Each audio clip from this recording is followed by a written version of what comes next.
Chapter 46, the NBC Nightly News. Brian Williams. Tonight, a stunning development in the Middle East where there is suddenly real hope for an end to the conflict that has spawned decades of hatred, violence, and death. And as unbelievable as it seems, the architects of this historic breakthrough are the same two men who seem to have turned the entire planet upside down in recent weeks, Philip Horkman and Jeffrey Peckerman, the now legendary international masterminds with an uncanny ability to show up in critical world hotspots at exactly the right moment, perform some seemingly impossible feat, then vanish, which is how they have become known to millions as the Fantasmas de la Noche, or Ghosts of the Night. Today, the duo appeared in Yemen, where executing the kind of exquisitely planned, split-second operation that has become their trademark, they essentially dismantled the world's largest terrorist organization, and in doing so created a pathway that many observers believe could lead to lasting peace. For more on this astonishing story, we go to NBC Middle East correspondent Elizabeth Berger in Yemen. Elizabeth, how did Horkman and Peckerman pull this off? Berger. Brian, as you recall, the two men were last seen in Mogadishu, where they staged a lightning strike operation that not only fed thousands of refugees, but also struck a critical blow against government corruption and international piracy. Horkman and Peckerman were last seen leaving the scene of that operation in a mysterious black helicopter. That helicopter, we now know, brought them here to Yemen, where they made contact with this man, Ismail Haniyeh, the Prime Minister of Hamas, who took them to a secret cave equipped with a TV studio. Horkman and Peckerman, who now have a huge international following, had apparently led Hamas to believe that they would make a propaganda broadcast. In it, they were to deliver a coded order that, according to intelligence sources, would activate a network of terror cells throughout the United States and Europe and trigger, quote-unquote, the final jihad, an all-out terror attack on the West, combined with a full-scale military assault on Israel. Instead, after a comical monologue, they, or specifically Jeffrey Peckerman, delivered a coded order that had a radically different effect. Williams. We're going to play the video of Peckerman delivering that phrase now. We warn you that the content is offensive, but because of the historic significance of this event, NBC Nightly News has decided to play it exactly as it was broadcast on Al Jazeera. Peckerman. Someone left the kike out in the rain, in parentheses shouting. Williams. The phrase, of course, is a variation of a line from the song MacArthur Park. Any idea why the terrorists picked that particular song, Elizabeth? Berger. Brian, one theory is that it was chosen specifically to demoralize the United States because it gets stuck in your head and everybody hates it. But whatever the reason, the key fact is that when Peckerman, who is Jewish, changed cake to the anti-Semitic slur we just heard, he completely changed the coded meaning of the phrase. Instead of triggering the final jihad, Peckerman was sending out the opposite order, commanding the sleeper cells in the terrorist network to abort the jihad altogether. Not only that, but many of the cells interpreted the code to mean that they were actually supposed to surrender. Williams. What happened next was a sequence of events the likes of which has never before been seen in the history of counterterrorism. In dozens of locations throughout the United States and Europe, terrorist agents, believing they were following orders from the highest levels of their organization, turned themselves into local police and federal authorities. With the information obtained from these terrorist groups, the authorities were able to quickly locate and apprehend many other terrorists. The extent of the sleeper cell network came as a shock to the authorities. It turns out that terrorists had penetrated deep into some of our most trusted institutions. For more on that, we go to NBC News national security correspondent David Golia.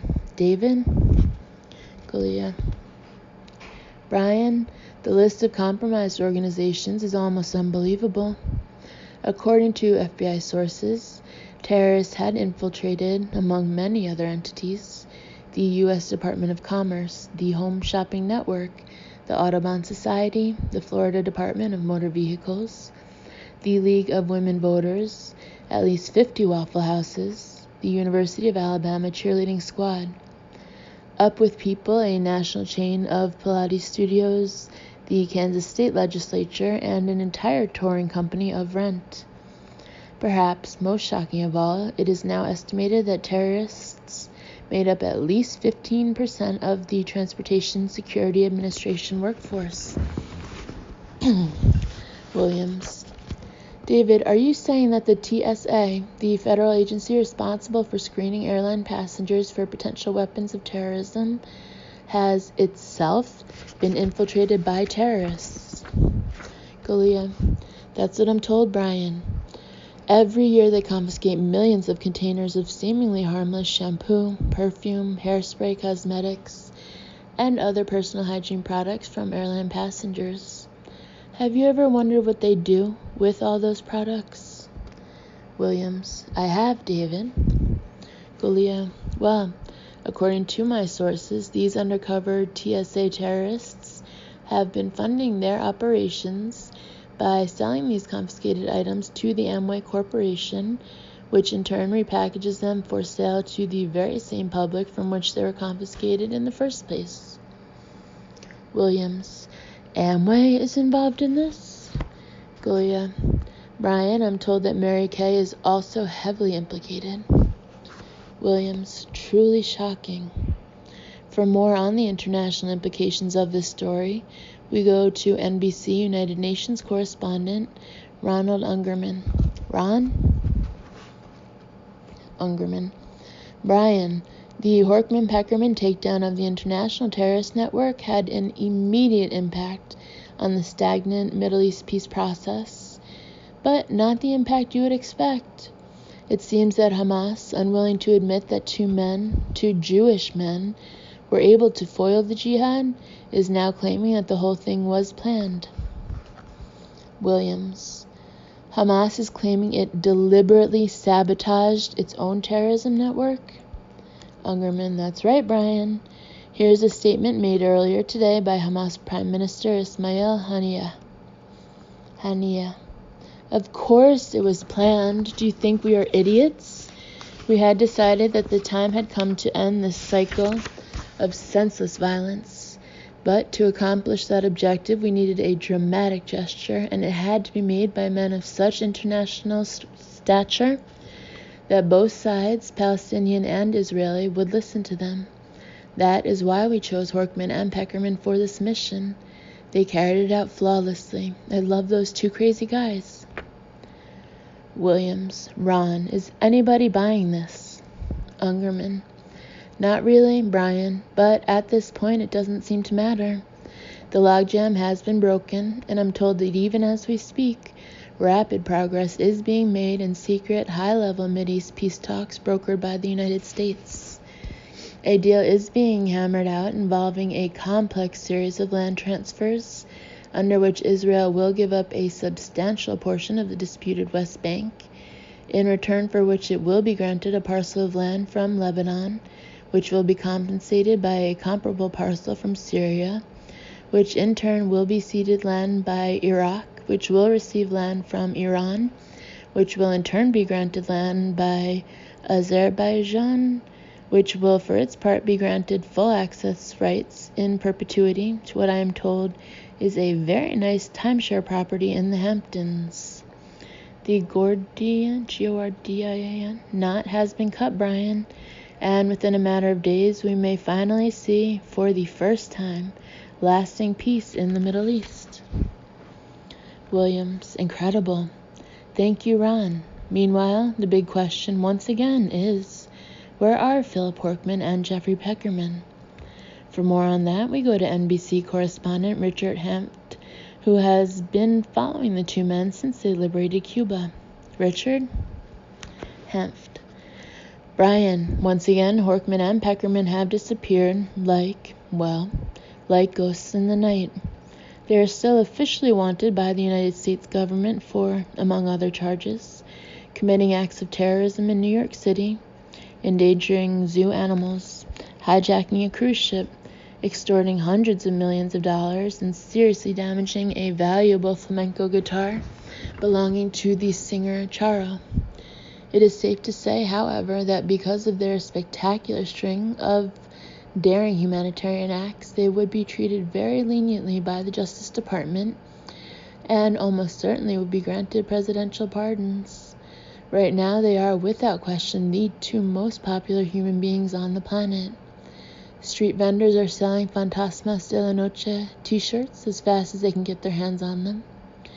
Already, at least 4 movies about their lives are being rushed into production, including one featuring George Clooney as Horkman, Brad Pitt as Peckerman, and Charo as herself. Virtually every head of state, religious leader, and news organization on the planet is trying to get in touch with Horkman and Peckerman. It's also safe to say that the opportunities available to the two men would make them fabulously wealthy. The world is at their feet, Brian. The question is, where in the world are they? Williams, where indeed? Chapter 47, Jeffrey. Here are some things you never hear anybody say. Guess where we're going on vacation? Yemen. There's no place like Yemen. Yemen? Count me in. The reason nobody says these things is Yemen sucks. If nations were Kardashian sisters, Yemen would be, what's her name? The one who looks like Herman Munster. Compared to Yemen, Haiti is the Magic Kingdom. I'm not saying this just because Yemen is hot. Hot, I understand. It's a fucking desert. But mosquitoes? What the fuck are mosquitoes doing in a fucking desert? That's what I wanted to know. What the fuck are mosquitoes doing in a fucking desert? I asked. As I have repeatedly informed you, said Moisha, the mosquitoes breed in the salt marshes near the coast, and if you ask me that question one more time, I'm going to rip out your larynx with my bare hands. He is capable of doing that, said Shlomo. He is trained to do that. Don't let me stand in the way, said Horkman. Moisha and Shlomo were the Mossad agents. Those aren't their real names. That's just what I called them. They wouldn't tell us their real names. They wouldn't tell us hardly anything except that we had to do exactly what they said, or the Hamas assholes would kill us. They did get us out of the cave, I'll give them that. They took us down a bunch of dark tunnels, and after a couple of hours of creeping around in there, we finally got outside. I figured they'd have a car waiting to take us out of there, but they said no car, no roads. We were going to walk. They also gave us some garments and told us to change into them. I held mine up. It was one of those bathrobes the Arabs wear. What the fuck is this? I said. It's a thab, said Shlomo. A what? A thab. It's traditional Yemeni attire. Well, I'm Thar, I said, but you can thick your thab where the thun don't thine. Pretty good, right? Those assholes didn't even crack a smile. Just put it on, said Moisha. Why? I said. Because we cannot be conspicuous, said Moisha. And because you shat your pants, said Shlomo. Like they never shat their pants. Okay, I said, but I'm not wearing one of those douchebag camel jockey head things. You mean like this? Said Moisha, handing me one of those douchebag camel jockey head things. So that's how we ended up walking across the fucking desert. 4 Jews dressed like Lawrence of fucking Arabia, getting eaten by mosquitoes, which is why I periodically felt the need to raise the question of what the fuck the mosquitoes were doing in the fucking desert, which is why Moisha threatened to rip out my larynx. My point, as I mentioned earlier, is that Yemen sucks, and it really sucks if you're walking in 67 million degree heat, swatting little vampire Arab bugs. Guess what Planet Horkman thought about it? He thought it was moving. This is moving, were his exact words. I said, it's what? Peckerman, he said, this is our exodus. What the fuck are you talking about? Haven't you ever been to a Seder? The true answer was yes and no. When I was a kid, our family had seders, but they almost always ended early because of my dad. For example, one year he accused my Uncle Harvey of deliberately hiding the afikoman where he knew his kids would find it and get the $5. Uncle Harvey told my dad he was being ridiculous, so my dad threw the shank bone at him. My dad later claimed he meant it as a joke, but the truth is he threw the bone overhand from fairly close range, and it hit Uncle Harvey in the eye and detached his retina, so between Aunt Janet screaming and the paramedics coming, that seder was pretty much down the toilet. I didn't tell Horkman any of this. What I said was, of course I've been to seders. You eat a hard-boiled egg, talk about Moses and the Pharaoh and the 10 plagues of Egypt, boils, hail, snakes, blood, yada yada. Moishe said, no snakes. What do you mean, no snakes? I said. There was no plague of snakes, said Moishe. You're probably thinking of frogs, said Shlomo. Seriously? I said, frogs were a plague of Egypt? Moishe, Shlomo, and Horkman all nodded. So, I said, you're telling me that the Pharaoh, who's the king of Egypt and has this big-ass army, he's supposed to be scared of frogs? He's supposed to go, oh my God, frogs! They might flick their tongues at my ankles. I better let these Jews go. It was a lot of frogs, said Moishe, but he definitely sounded defensive. Anyway, said Horkman, until now the story of Exodus was just words to me, but now, being here, he gestured toward Yemen in general, I find it very moving. It's real, Peckerman. We're crossing the desert, just as our people did more than 3,000 years ago. We're fleeing the forces of the Pharaoh, and these men, he pointed at Shlomo and Moishe, are our Moses. Shlomo and Moishe gave each other a look that said douchebag. Okay, I said, if they're Moses, where are they leading us? To the promised land, of course, said Horkman. He looked at Shlomo and Moishe and said, right, I assume we're going to Israel? They shot each other another look. Not exactly, said Shlomo. What do you mean, not exactly, said Horkman. Shlomo took a few seconds and said, at the moment, Israel is involved in some very sensitive negotiations. If you two were to be seen in our country, or are in any way seen as acting as our agents, it could jeopardize our position. So where are you, Moses, is leading us, I said. Our immediate destination, said Shlomo, is Sana'a. Where? It's spelled capital S-A-N-A apostrophe A. The capital of Yemen. And we're going there because... Another look between them. You don't need to know that right now. We walked for a couple of hours until finally we came to a little dirtball town where we got in a prehistoric bus full of Yemen people.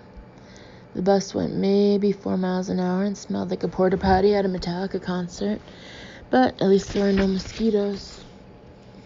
Moishe and Shlomo tell us to keep our mouths shut and let them do all the talking because they spoke Yemish or whatever you call it.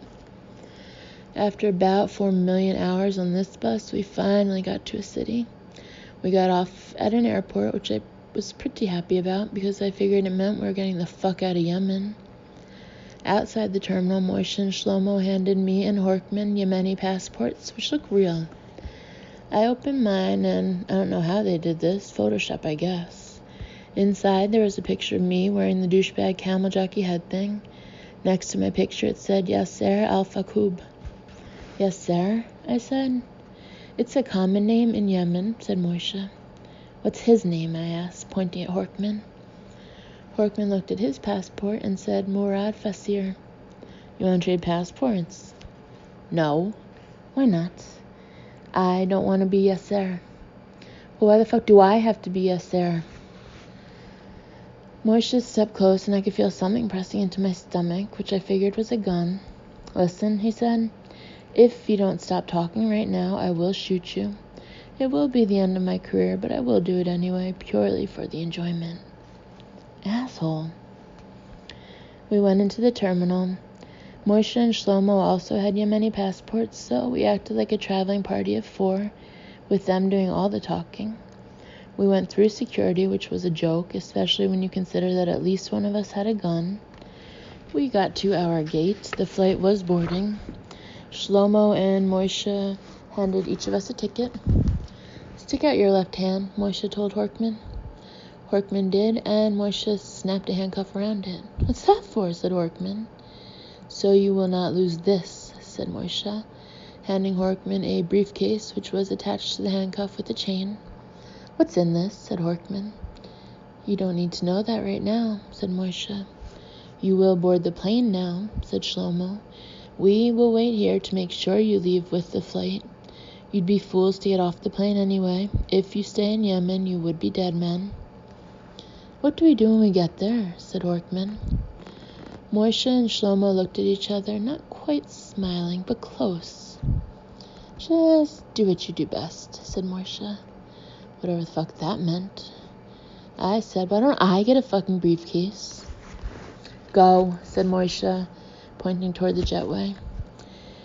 And so we got on the daily Air China flight from Sana'a to Beijing. Chapter 48, Philip. "You've never flown first class before?" asked Peckerman. "Are you kidding? It's the only way I travel." He answered. "Why?" "Just curious," I said, shrugging. "I mean, first class does offer a lot of amenities that aren't available back in coach, but I don't remember taking off your clothes and sitting in underpants the color of a wooden salad bowl as being one of them. What airline do you usually fly?" "Fuck off, Thimbledick," he said under his breath. "As long as my name has to be Yasser, that thob stays off my body." "And hangs down from the ceiling in the front of the cabin?" "Yup." "As opposed to, let's say, stowed in the overhead compartment?" "The overhead compartment is not a statement." "Just so I know exactly what statement are you trying to make?" I asked. "That I will not be pushed around," he said emphatically. I must say that I admired Peckerman's resolve in wanting to remain his own person. A fascinating stance, I thought, for someone who'd just been given a new name and deposited by gunpoint on a plane to China. "Besides," said Peckerman, continuing conversation I had every reason to believe it was over, "if you're such a fan of the overhead compartment, why don't you stow that briefcase Moishe gave you up there?" "Because it's handcuffed to my wrist? Because if I put it up there, I'd have to lie next to it for the next 23 hours? That's right. The flight from Sana'a to Beijing was going to take 23 hours. Ordinarily, during a long flight, I pass the time reading. I usually pack 3 books. The one I'm almost finished with, a new one to start, and then a third after I finish that one on the return trip. For example, I recently discovered classics that I never got around to reading in my school years.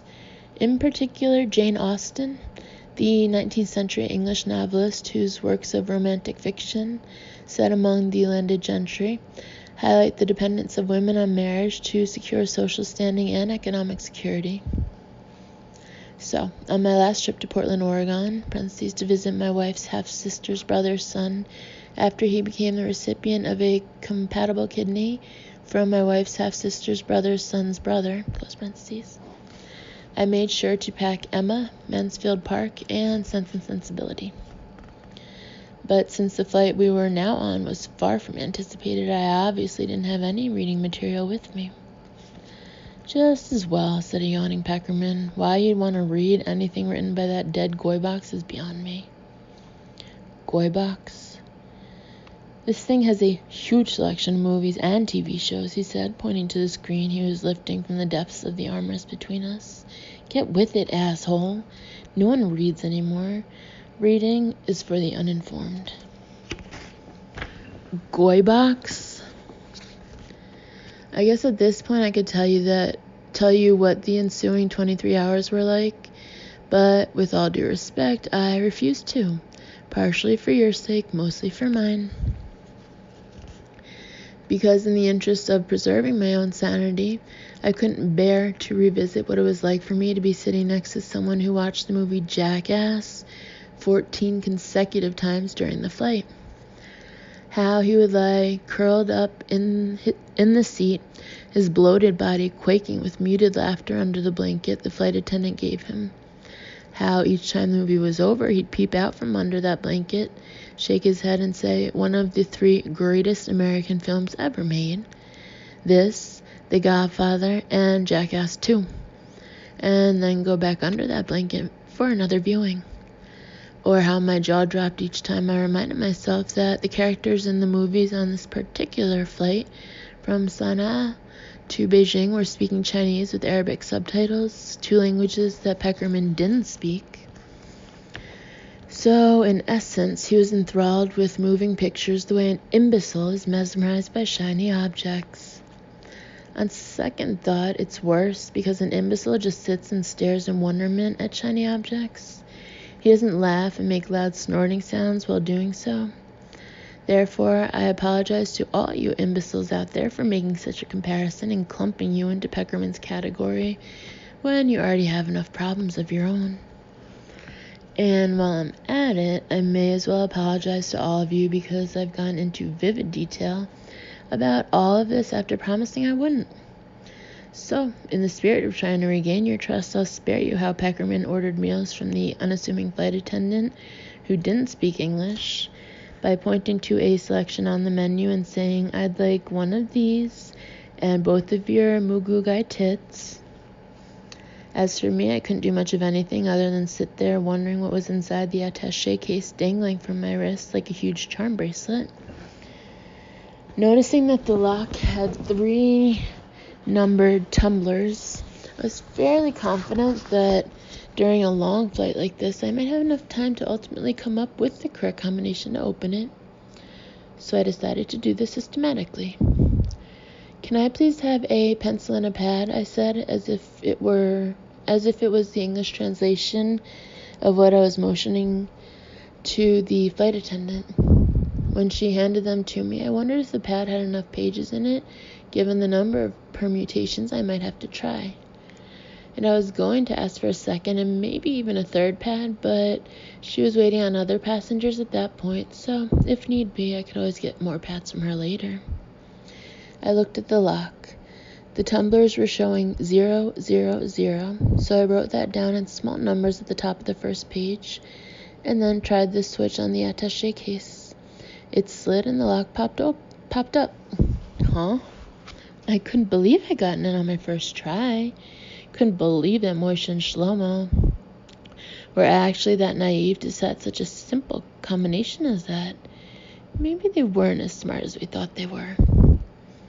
It then became a matter of where I would open the case. There in my seat? Or should I take it into the restroom and open it there, lest one of the other passengers get a glimpse of whatever was inside? But since it was still daytime and probably a number of hours before they would dim the cabin lights so people could sleep, I decided to stay put and not risk arousing curiosity by being seen entering a bathroom with an attaché case. So, while the idiot Peckerman was under his blanket laughing his butt off at the Algonquin Round Table type wit of one of the 3 greatest American movies ever made, I laid the attaché case across my lap, slowly lifted its top half with my untethered hand, stopped to peer inside after every inch or so, and didn't see a thing until it was finally all the way open. And there, in the bottom compartment, was a baseball card. A Mickey Mantle rookie baseball card that looked like it was in mint condition, which even the most casual baseball fan knows is worth upwards of $250,000.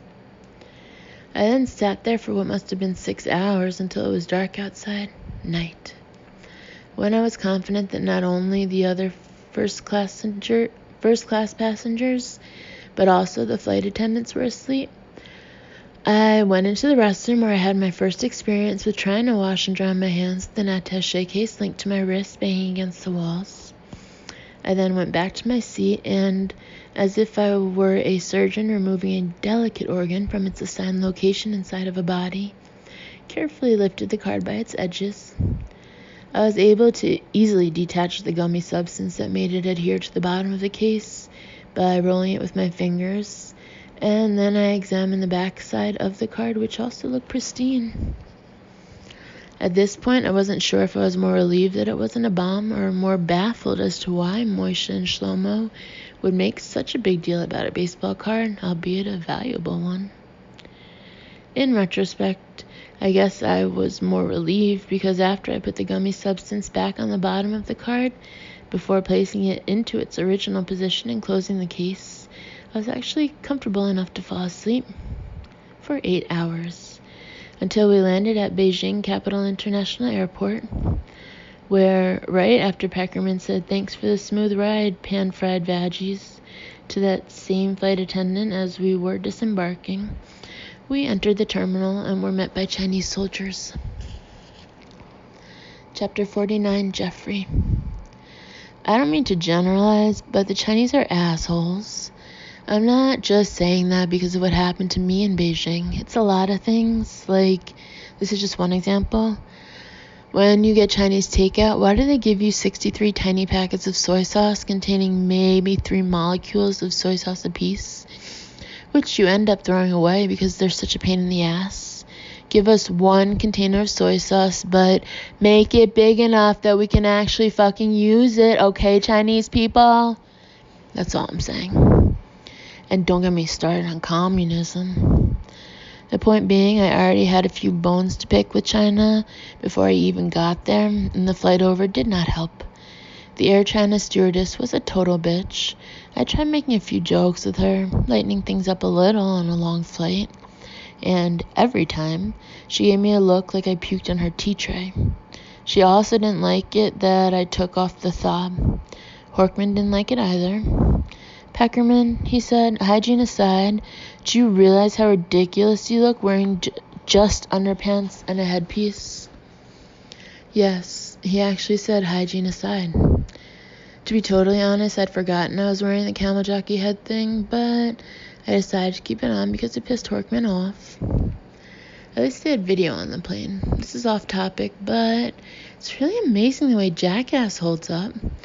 You know the scene where the guy goes into a plumbing supply store and he takes an actual dump in a display toilet? Believe it or not, that scene is even better in Chinese. So anyway, after like 19 million hours of flying, we finally got to Beijing. When we landed, the stewardess bitch brought me the thob, but as a protest, I left it in the plane and walked off wearing the Air China blanket. Horkman was right behind me with the briefcase, which I was hoping had money in it. My plan at that point was, 1, find someplace quiet at the airport where we could figure out how to open the briefcase. 2, split the money, or better yet, find some way to 3, dump Horkman, and 4, keep all the money, then 5, buy a plane ticket and get the fuck out of China. But right away there was trouble. There were soldiers in the terminal, and as soon as we got off the plane, a couple of them started walking toward us.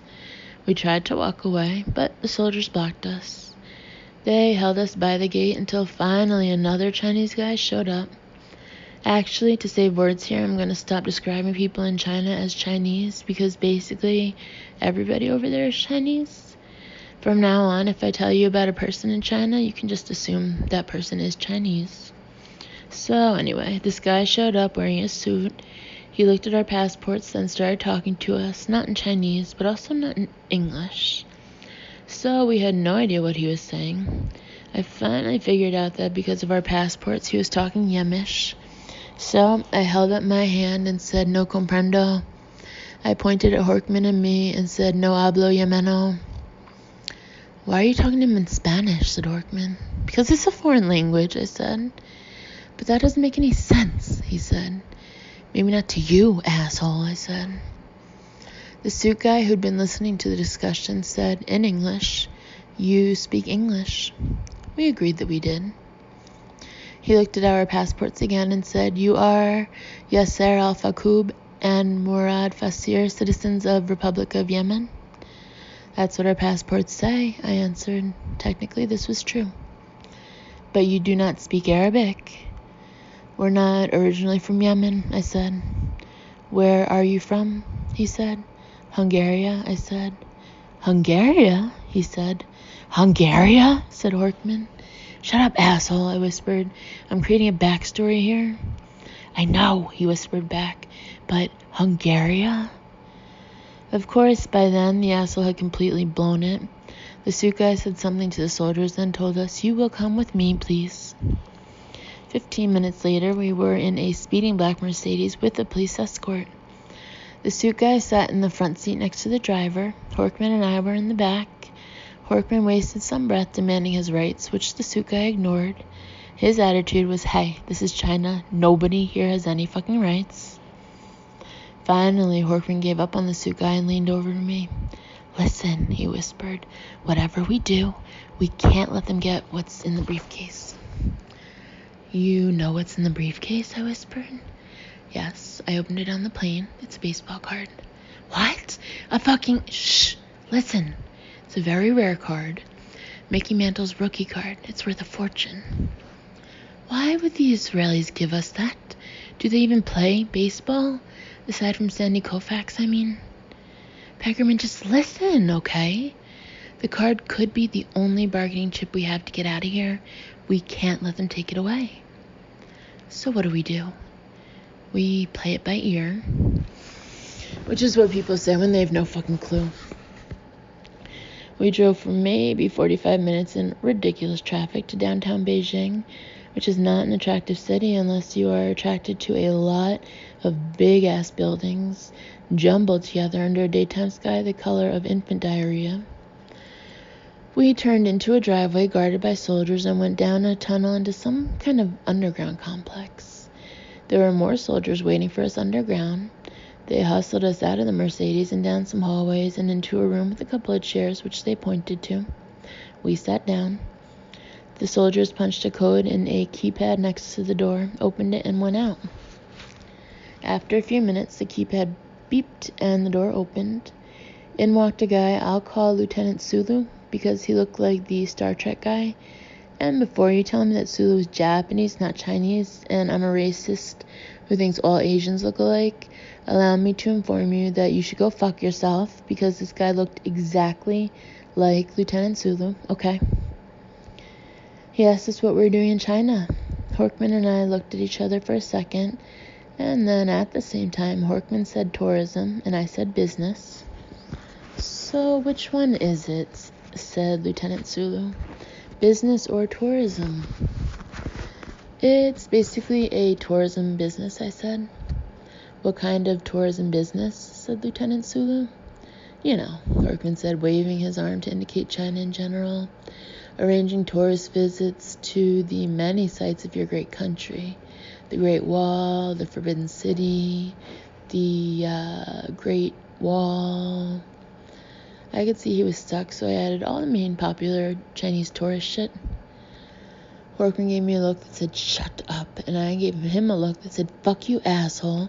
At least I didn't say the Great Wall twice. Lieutenant Sulu was frowning at us. He pointed to Horkman's briefcase and said, "What do you have in that briefcase?" "Personal effects," said Horkman. "What kind of personal effects?" "Just the usual," said Horkman. "The usual?" I said. "Shut up," said Horkman. "Mr. Fazir," said Lieutenant Sulu, speaking to Horkman, "please open the briefcase." "I'm afraid I can't do that," said Horkman. "May I ask why not?" "I don't know the combination." "You don't know the combination to the briefcase of personal effects you have handcuffed to your wrist?" "Correct." "I see. Do you have the key to the handcuff?" "No." Lieutenant Sulu sighed. "All right," he said. "I will have the briefcase removed then." He stood up and went to the door. He punched the keypad, opened the door, and stepped out. We heard him talking to somebody in the hallway. Horkman quickly put the briefcase in his lap, worked the combination lock, and opened it. "What are you doing?" I said. "I'm going to give you the card," he said. "What am I supposed to do with it?" "Hide it," he said. He reached into the briefcase and, using his fingertips, carefully took the Mickey Mantle card out. He handed it to me, then quickly shut the briefcase. Lieutenant Sulu was coming back in. I stuck the card under my Air China blanket. "Mr. Fazir," said Sulu, "you will come with me. Mr. Al-Fakoub, you will stay here." "Why don't you go fuck hoop yourself?" I said, although not too loud. As Horkman stood up, he leaned over and whispered, "Don't let them get the card." Then he followed Sulu out of the room. For once, I agreed with Horkman. No way was I going to let the Chinese get hold of the card, which I figured was worth a lot of money, at least half of which would be mine, and maybe all of which would be mine, depending on what happened to Horkman, which frankly was not my concern. My concern was where to hide the card. All I was wearing was underpants, an Air China blanket, and Arab headgear. I had no pockets. I tried tucking the card into my headgear, but it wouldn't stay. I could hear noise in the hall and people coming my way. They were getting close. I had to make a decision, so I did. I stuck the card up my ass. I had to roll it up first, which probably is not ideal treatment for a rare mint condition baseball card, but put yourself in my position and ask yourself, what would you do? I'll tell you what. You would stick the card up your ass. I was just finished when the door opened. In came Lieutenant Sulu and Horkman. I could see soldiers behind them. Horkman's handcuff was gone, and so was the briefcase. Lieutenant Sulu did not look happy. "You will come with us," he said to me. I stood up and started walking toward them. I got maybe 2 steps. Then the whole building went batshit. I mean batshit. Alarms started going off everywhere. The lights went off, then back on again. Chinese voices started shouting from speakers in the wall and walkie-talkies carried by soldiers. Lieutenant Sulu, looking worried, told me and Horkman to stay in the room. He left, slamming the door shut behind him. "What the fuck is happening?" I said. "I don't know," said Horkman. "Let's get the fuck out of here." "How?" said Horkman. "We're locked in." Exactly when he said that, the lights went off, then on again. Then the keypad by the door beeped. Then the door swung open. We went to the doorway and looked out. There were people in the hall, walking fast in both directions. But at the moment, no soldiers and no Sulu. Horkman and I looked at each other. "Okay," I said, "now let's get the fuck out of here." We went out into the hall and started walking. We passed a lot of people, a lot of them running now, everybody looking really worried. Some of them stared at us, but nobody tried to stop us. The loudspeakers were still shouting in Chinese. Alarms were going off everywhere. The lights kept going off and on. We came to a big corridor where there was a steady flow of people heading in one direction, which we figured was out. So we got into the flow, and pretty soon we came to a building exit with everybody pouring out past a bunch of soldiers who were shouting, but nobody was paying any attention. Now we were outside in a huge mob, everybody yelling and shoving everybody else. There were helicopters overhead and more sirens and more loudspeakers blaring. Horkman and I had no idea which way to go, and it wouldn't have mattered if we did, because all we could do was get pushed along by the crowd. We got swept into a wide street next to a huge open area containing approximately the entire fucking population of China. That's when it got bad. First, I heard screaming in front of us, a lot of screaming really loud. Then, all of a sudden, all the people in front of us who had been surging forward suddenly turned around and started surging back in our direction. Then I got my fucking foot stuck. I don't know how I did it, but all of a sudden my left foot was jammed way down into a wide crack in the pavement, and I could not get the fucking thing back out, at least not with all these asshole Chinese people pushing against me and screaming. "Horkman!" I yelled. "Help me out here, I'm stuck." "I can't get to you," he yelled back from the crowd, which was dragging him away. Right then I decided I was definitely keeping all the Mickey Mantle card money. So the situation was, I was in this insane mob, leaning over, yanking on my foot, which was not budging, with all these screaming people running past me, bumping into me. Then I heard a new sound, a motor, a big motor, really close, and a noise like clank, clank, clank. So I stood up, and there it was, right in front of me, just a few yards away. A fucking tank, the size of a 3-car garage, coming straight at me. Clank, clank, clank.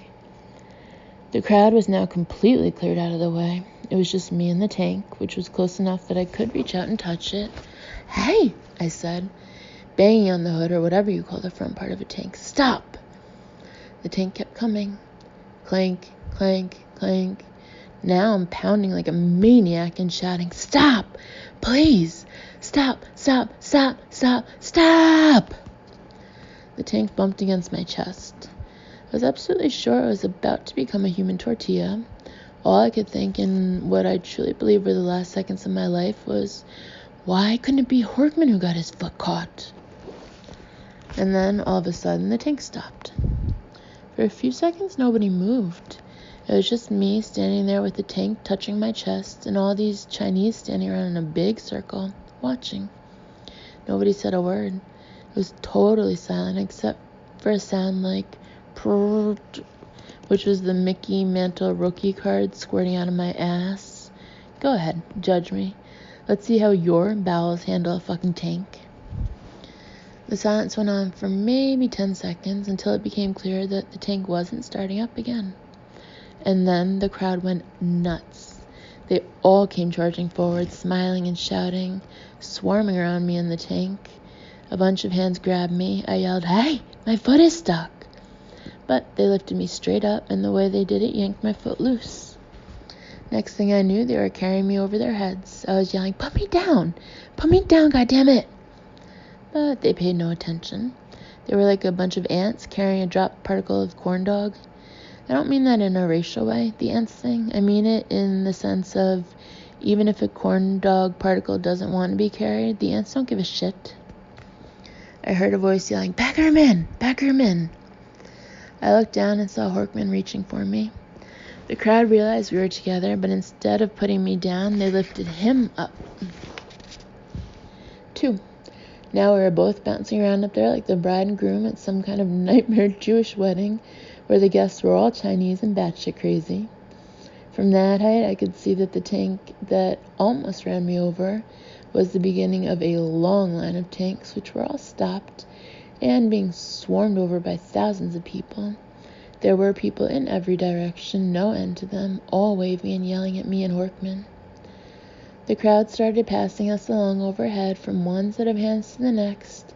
They also started chanting something about a phantom it sounded like, but I couldn't make it out. I also couldn't figure out how to make them put me the fuck down. I looked back at Horkman bouncing along on top of the crowd behind me. Believe it or not, he was smiling. "Isn't this exhilarating?" he shouted. Seriously, could there possibly be a bigger asshole? Chapter 50, the NBC Nightly News. Brian Williams. Good evening. After their brilliant triumphs in Cuba, Somalia, and the Middle East, it seemed impossible that international activists Philip Horkman and Jeffrey Peckerman would be able to top themselves. Now, incredibly, they have. This time, the Fantasmas de la Noche, the ghosts of the night, struck in China, and the result is nothing short of world-changing. What you're looking at now are live images from Tiananmen Square in the heart of Beijing, where a crowd estimated in the millions, that's right, millions, has been celebrating all night with no sign of stopping. There are joyful throngs like this gathered in cities all over China, which is experiencing a peaceful pro-democracy upheaval at a speed and on a scale unprecedented in modern history. And it all began with a single act, an act of great courage, an act that resonated deeply with the Chinese people, an act that inspired what is being called the Blanket Revolution. For more on this astonishing story, we go to NBC China correspondent Judith Smith in Tiananmen Square. Judith? Smith. Brian, yesterday began as an ordinary day in Beijing, but it took an extraordinary turn. At about 2 p.m. local time, China was attacked by a fast-spreading computer virus that, among other things, severely disrupted the power grid and wiped out the government's ability to monitor and control internet and telephone communications.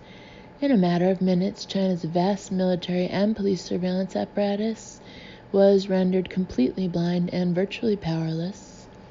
This triggered an official panic as the authorities, fearing an attack, ordered troops, tanks, and armored vehicles into the streets of Beijing, which at the same time were rapidly filling with masses of nervous civilians scared out of buildings by the alarms and commotion.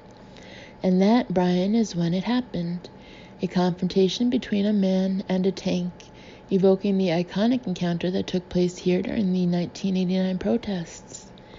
This video, shot on an onlooker's cell phone, shows a man standing alone directly in front of a line of Chinese army tanks, refusing to move and pounding defiantly on the lead tank. It was the game of chicken with deadly stakes, and in the end, this man, armed only with his courage, triumphed. The tank stopped, the balance was tipped, and a revolution was won. The man who took on that tank, the brave man who would not be moved, has since been identified as none other than Jeffrey Peckerman. Williams: Judith, do you have any information on the odd costume he's wearing? Smith: Brian, the headpiece he's wearing seems to be a traditional kaffieh, K-A-F-F-I-Y-E-H, worn by Arab men. His body is covered by a blanket with the logo of Air China, the official Chinese airline. Experts I've talked to believe this costume is meant as a political statement, symbolizing unity between the people of China and the people of the Middle East in their struggles for democracy. Williams: Fascinating. And what about the other ghost of the night, Philip Horkman? Smith: He must have been very close by, Brian. This video, taken moments after Peckerman stopped the line of tanks, shows both men being passed hand to hand over the cheering crowd, which at that point had recognized the Fantasmas de la Noche and was chanting their nickname. Inspired by Peckerman's display of bravery, the crowd then stormed into and took over government facilities throughout Beijing. They were joined by soldiers and police officers, who put down their weapons and joined the fast-spreading movement. By nightfall, the entire country had been swept up in what the Chinese are now calling Tan Geming, Geming, or the Blanket Revolution. As you can see in the crowd behind me, tonight thousands of people are wearing blankets and homemade kaffiehs as a tribute to Peckerman and Horkman. Williams: Judith, what about the computer virus? Was that also the work of Horkman and Peckerman? Smith: Nobody knows for certain, Brian, but it certainly seems likely given the timing and the level of technical proficiency displayed by these men in their previous operations. Williams: For more on that aspect of the story, we now go to NBC News science and technology correspondent Robert Pearson in Washington. Robert, what can you tell us about the virus that brought China to its knees?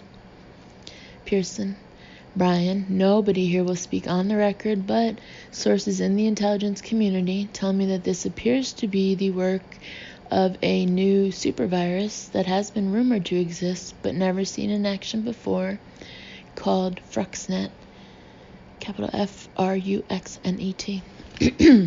Williams: Fruxnet? Pearson: Fruxnet, Brian. It's believed to be an extremely sophisticated, highly adaptable virus that inserts itself into target networks wirelessly. It's carried on a tiny microchip incorporating a miniaturized radio receiver/transmitter and power supply, so thin that the entire device can be concealed inside something as small as a business card. The device could be activated in a number of ways, for example, by simply bending the card or warming it to body temperature. When activated, the virus immediately senses and penetrates any nearby networks. Once it gets inside, it quickly replicates itself and mutates as necessary until it has totally taken over. The effects, as we saw in China, are swift and utterly devastating. Williams: Do we have any idea who developed this virus and how Horkman and Peckerman would have obtained it? Pearson: That's a murky area, Brian. All we really know is that whoever developed it must have extremely advanced programming capabilities. The U.S. is believed to be doing top secret work in this area, as are Israel, North Korea, Russia, Japan, and no doubt other nations as well. It's also possible that another kind of sophisticated, extremely powerful, and obsessively secretive international entity is behind this whole thing. Williams, you don't mean... Pearson, that's right, Brian. Google. Williams, my God. Pearson, I'm told Apple may be working on something similar, but with a cleaner design. Williams, thank you, Robert.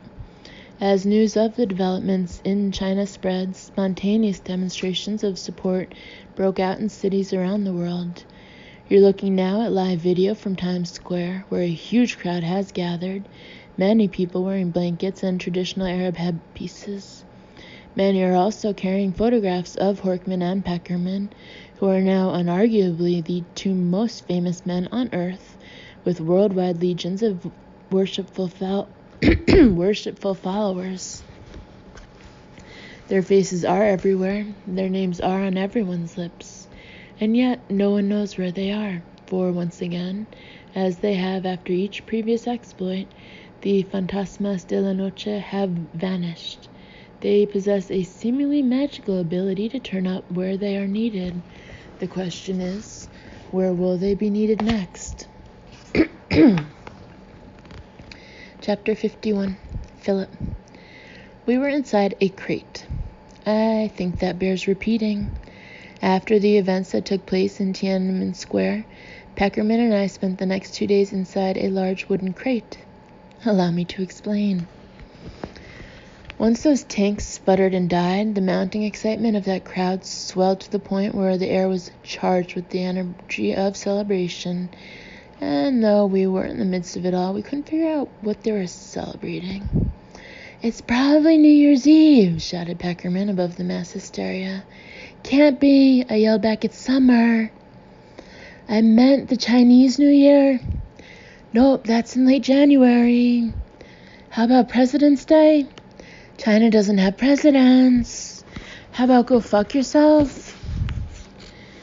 It was during this Talmudic exchange that I noticed the people who were now passing Peckerman from one set of hands to another were wearing red caps, and that they were moving him faster than I was being moved, most likely because none of them, despite their unbridled glee, wanted to be in contact with the bloated body covered only by a pair of fetid BVDs, a turban, and an Air China blanket a millisecond longer than was absolutely necessary.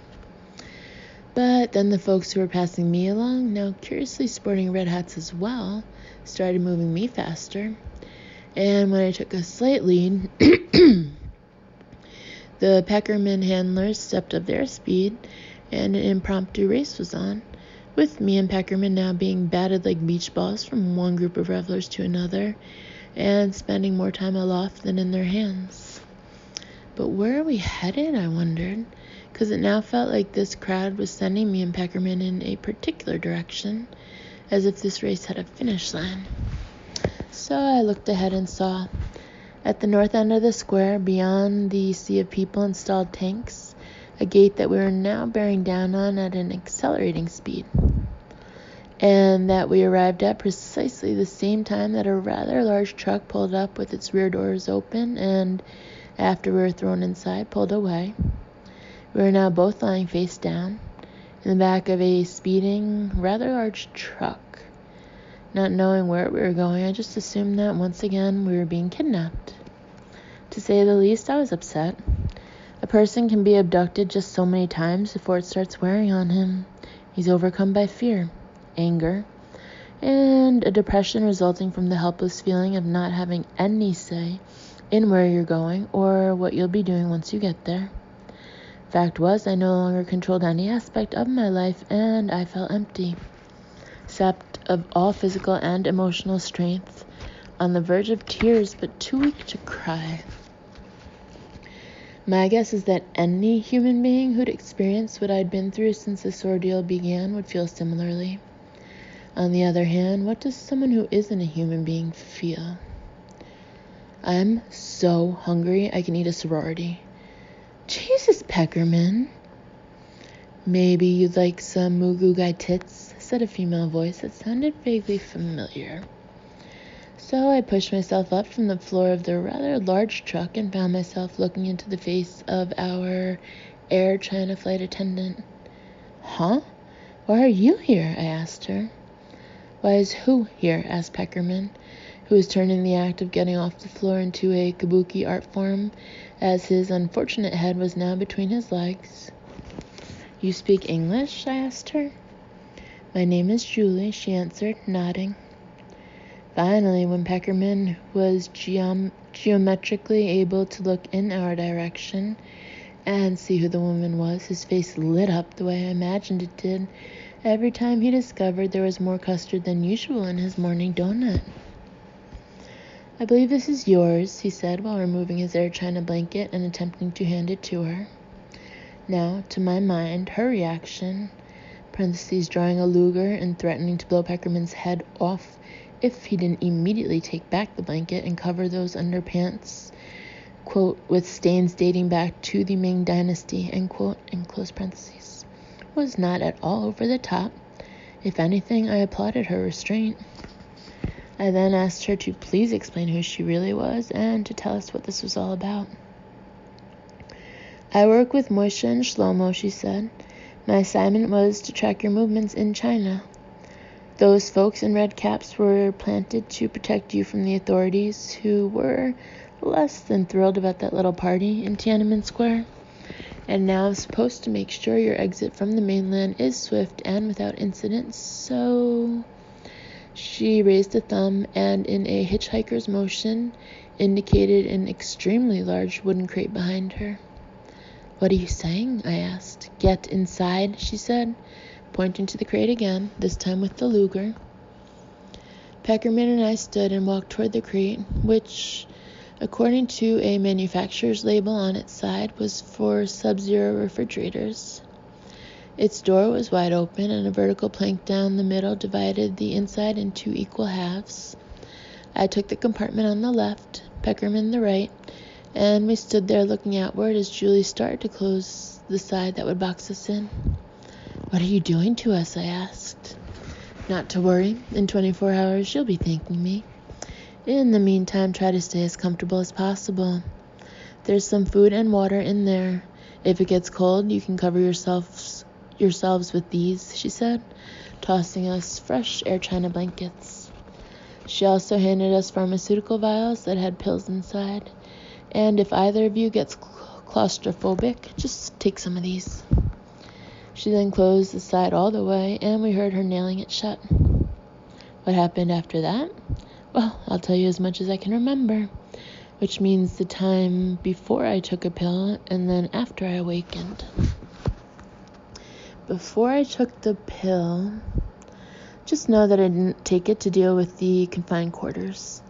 Fact is, the air holes in the roof of that box were big enough not only for purposes of breathing, but allowed me to catch a glimpse, after we were wheeled off the rather large truck, along a flat surface and then up a ramp, of a few dozen crates that looked just like ours. And then everything turned dark. Pitch black, following the sound of a heavy door closing, followed by more movement, and then, parentheses, I could tell by a new angle that sent me slamming into the side wall of the crate, close parentheses, a liftoff. It took a few seconds to shake it off, but that was okay. We must be on some kind of cargo plane, I said to Peckerman through the wall that separated us. No response. Peckerman? I said louder. Still no answer. Peckerman! I said even louder as I pounded on the wall. I wondered if he was hurt, that perhaps when the plane suddenly tilted upward he was caught off guard, his head hit the wall, and he was knocked unconscious. Peckerman! Peckerman! Peckerman! Or that he was dead. Peckerman! Peckerman! Peckerman! I then pressed my ear against the dividing wall and heard the following coming from the other side. Jesus, Horkman, show some fucking respect, will you? I wouldn't make that kind of racket if you were shaking hands with the sheriff. This was followed by the sounds a man makes during the act of self-induced pleasure, followed by him shouting, "Oh, the humanity!" to herald the arrival of that pleasure, followed by the words, "Good job, Mr. Wigglestick," in its aftermath. This was then followed by me taking my ear away from the wall and swallowing one of the pills Julie gave me. Exactly how long I was asleep is hard to say. However, I do know from my experience as a pet store owner that when a caged animal that's been given a tranquilizer to quell its nerves arrives at the wine shop, it tends to drift in and out of consciousness until the calming agent is totally out of the system. So all I could really recall were the intermittent patches of hazy sound bites, a plane door opening, a man saying change of plans for this one, customer needs a replacement ASAP, put it on that truck over there. The next thing I remember is the sound of the crate being opened. Chapter 52, Jeffrey. To be honest, I didn't mind the crate. I'll tell you why. When I was a kid, we had a Weimaraner named Jimmy Carter. Seriously. My dad named him that because Jimmy Carter was the president at the time, and my dad thought he was a douchebag. He named the dog after him specifically so he, my dad, could say stuff like, "Look, Jimmy Carter's licking his balls again." Or, "Look, Jimmy Carter's dragging his ass on the carpet." Or, "Look, Jimmy Carter puked on the bed." My dad didn't really care what Jimmy Carter the dog did because A, he got to say, "Look, Jimmy Carter did whatever," which he always thought was funny no matter how many times he said it, and B, whatever it was that Jimmy Carter did, my dad never cleaned it up. My dad believed cleaning was a woman's job, along with food shopping, cooking, laundry, yard maintenance, minor home repairs, and anything involving children except teaching them to throw like a fucking man. Anyway, in warm weather, we used to keep Jimmy Carter outside on this deck we had over the carport.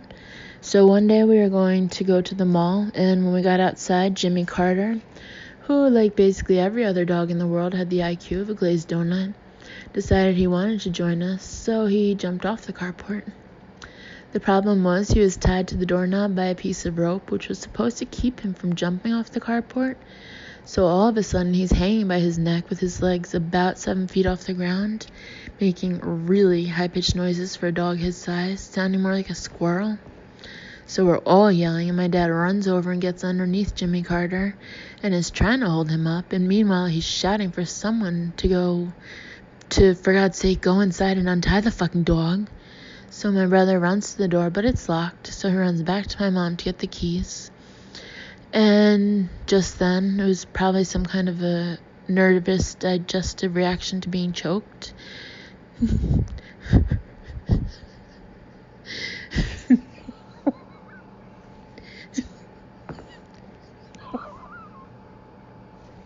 Jimmy Carter releases a serious load all over my dad.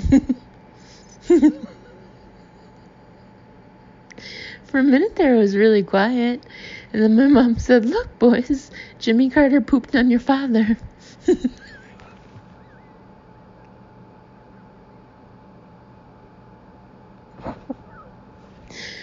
Which is probably the funniest thing my mom ever said. The three of us busted out laughing so hard we were crying. That went on for like 30 seconds. Us laughing. My dad standing totally still while Jimmy Carter's stool dribbled down his head. And then Dad just let go and walked away, leaving Jimmy Carter hanging there making squirrel noises.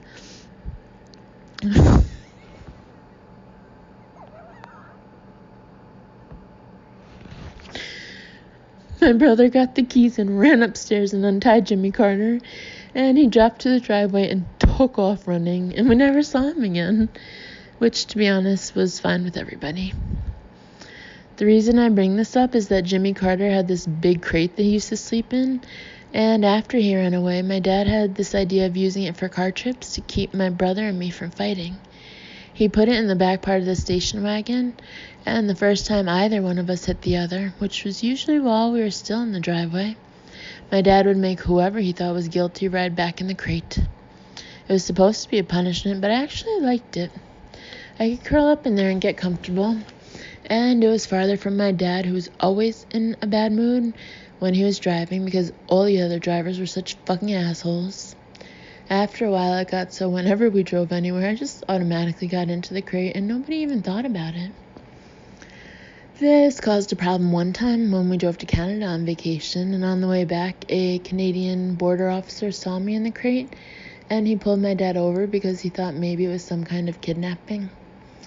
My mom tried to explain that I was their legal child who just liked to ride in a dog crate, but she was overruled by my dad, who preferred to explain to the officer, who my dad referred to as Dudley Do-Right, that who the fuck did he think he was, stopping an American citizen on his way to America? And was he aware that if it wasn't for America, Canada would have had its ass kicked in World War II? So we ended up spending an extra day in Canada, and my dad ended up on a special Canadian list of people not allowed to return. Parentheses, he's on a similar list for Disney World because of the time he put Dale of Chip and Dale into a chokehold because of what my dad claimed was a clearly anti-Semitic gesture, but I don't want to digress here. Anyway, I really liked Jimmy Carter's crate, and I kept riding in it until one day my mom, without asking me, and I never totally forgave her for this, threw it away because according to her it was inappropriate for a child entering 10th grade. But the point is, as a youth I spent many hours in a crate, and those were some of the happiest hours of my childhood. So when the Air China stewardess bitch put me and Horkman into the refrigerator crate, I wasn't nearly as upset as he was. It was nice to be alone for a change, and I enjoyed myself. And if you're going to tell me that you never enjoy yourself when you're alone, we both know you're a fucking liar. I actually enjoyed myself 4 times, including one involving Charo, before I got bored and decided to swallow the pills.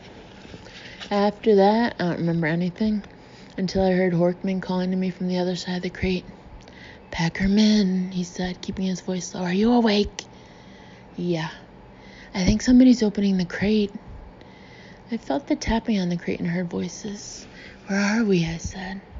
"I don't know," he said, "but they're talking English and they sound like Americans." "Thank God." "Why thank God?" "Because, asshole, if they're Americans, that means we're back in America." "Right, in America where we're wanted terrorists who could be shot on sight." I'd forgotten about that. I figured the stewardess bitch must have set us up, claiming she was helping us, but really shipping us back to the U.S. to be killed. Fucking Chinese, with their lies and their fucking little soy packets. I could hear the front being pried off the crate. I edged forward, my plan being that as soon as there was space, I'd jump over to Horkman's side and use him for protection in case there was any shooting on sight. By the time the front came all the way off the crate, I was crouched behind Horkman with my eyes closed. I waited for shooting, but there wasn't any. Instead, there was a voice saying, "What the hell?" And then, "Who the hell are you?" "Allow me to introduce myself," said Horkman. "My name is Murad Fazir. The gentleman cowering on the floor behind me is my colleague, Yasser Al-Fakub. We come in peace." Yes, he actually said we come in peace. I stood up behind Horkman. Standing outside the crate, looking in, were 2 guys, one older and one basically a kid, both wearing khaki pants and blue shirts that said Best Buy. Behind them was a huge industrial kitchen with some guys in chef suits on the far side of the room. "What the hell are you doing in there?" said the older guy. "What the fuck does it look like we're doing?" I said. I don't honestly know what I meant by that, but the guy's tone just pissed me off. "This crate is supposed to contain a commercial refrigerator," said the guy, "which we're supposed to install."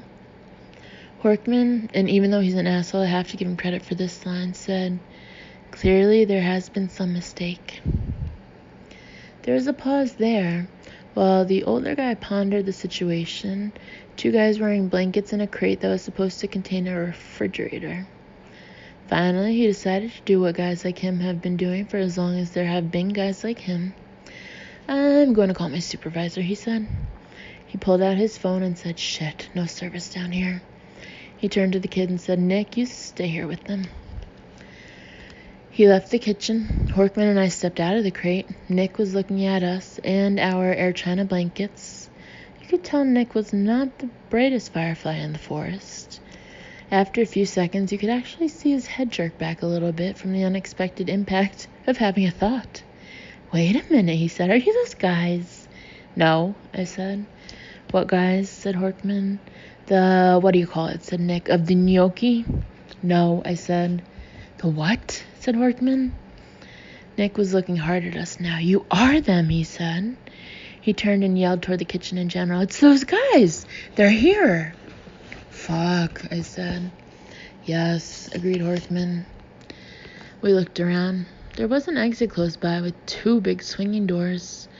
We trotted over and pushed through. Now we're in a long corridor lined with racks of trays and kitchen stuff. There were people to the left in waiter uniforms, so we started trotting to the right. We came to another corridor, turned left on that one, kept trotting. We kept going for a while, making random turns. I'm puffing and sweating through my blanket. We didn't really have a plan except get the fuck out of there.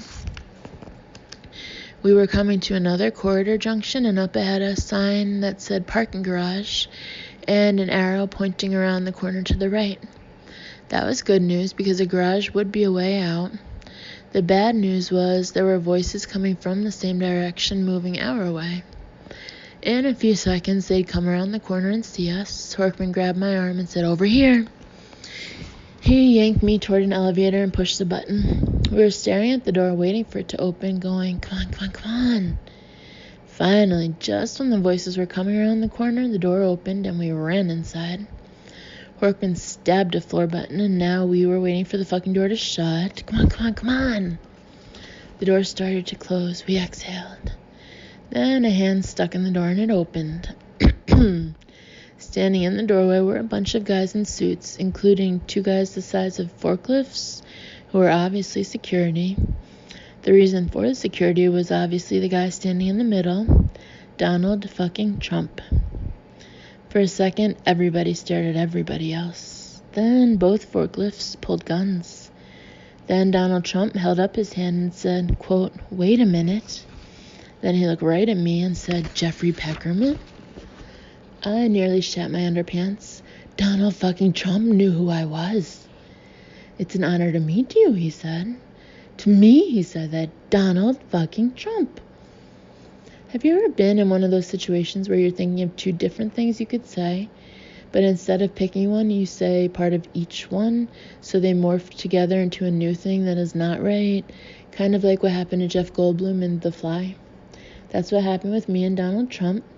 I stuck out my hand, and the 2 things I was thinking of saying were, "I'm a big fan," and "this is an honor." But what came out was, "I'm a boner," I'm a boner, with boner sounding basically like boner.